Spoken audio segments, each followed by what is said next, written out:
Isle of Man TT rider Steve Mercer's condition has been described as stable, as he continues his recovery from injuries sustained in a collision with a course car on Wednesday evening.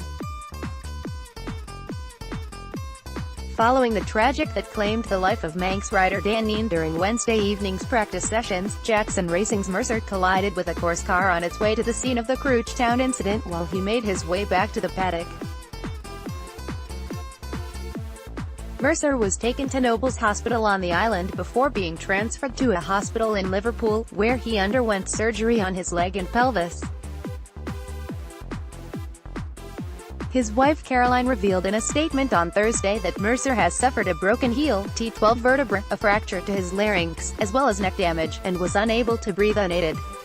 In a second update on Saturday, she added, "Steve is still in critical care and will be for a while yet.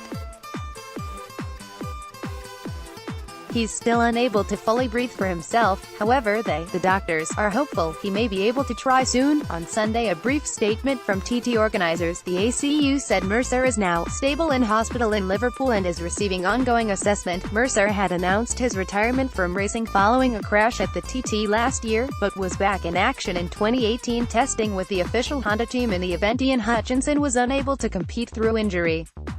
After the 16-time winner was declared fit, Mercer found a place with the Jackson Racing team for this year's event. Saturday's opening Superbike TT was emotionally won by Tyco BMW's Michael Dunlop, who dedicated his 16th win on the island to his fallen teammate Neen. Share this article on Facebook, Twitter, LinkedIn, email.